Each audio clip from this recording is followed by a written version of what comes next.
ഞങ്ങൾ ഇന്നലെ വീട്ടിൽ വന്നായിരുന്നു.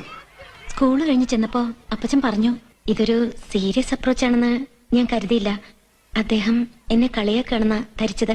വീട്ടിൽ ചെന്നപ്പോഴ അപ്പച്ചൻ വിവരങ്ങളൊക്കെ പറഞ്ഞ്. അപ്പോ ടീച്ചറിന് കുട്ടപ്പായോട് ഇഷ്ടക്കേടൊന്നുമില്ലല്ലോ? ഇല്ല. ആളറിയാതാണേലും ആദ്യം എന്റെ ഭാഗത്താ തെറ്റുകൾ സംഭവിച്ചത്. പിന്നെ അതിൽ നിന്നെല്ലാം രക്ഷപ്പെടാൻ അല്പം ഗൗരവം നടിച്ചതേ ഉള്ളൂ ഞാൻ. ഇക്കാലത്ത് സാധാരണ ചെറുപ്പക്കാർ ഡിഗ്രി കഴിഞ്ഞാൽ പിന്നെ വൈറ്റ് കോളർ ജോബ് മാത്രമല്ലേ ചെയ്യത്തുള്ളൂ. പക്ഷെ 2 വിഷയത്തിൽ മാസ്റ്റർ ഡിഗ്രി ഉണ്ടായിട്ടും എന്ത് ജോലിയും ചെയ്യാനുള്ള ആ മനസ്സാ എന്നെ അത്ഭുതപ്പെടുത്തിയത്. എന്റെ അപ്പച്ചൻ പറഞ്ഞത് ശരിയാ. ഇങ്ങനൊരു ആലോചന വന്നതും അദ്ദേഹം ഇതിന് സമ്മതം മൂളിയതുമെല്ലാം ഭാഗ്യമെന്നേ എനിക്കും പറയാനുള്ളൂ. ഇപ്പോഴാ എനിക്കൊരു സമാധാനായത്.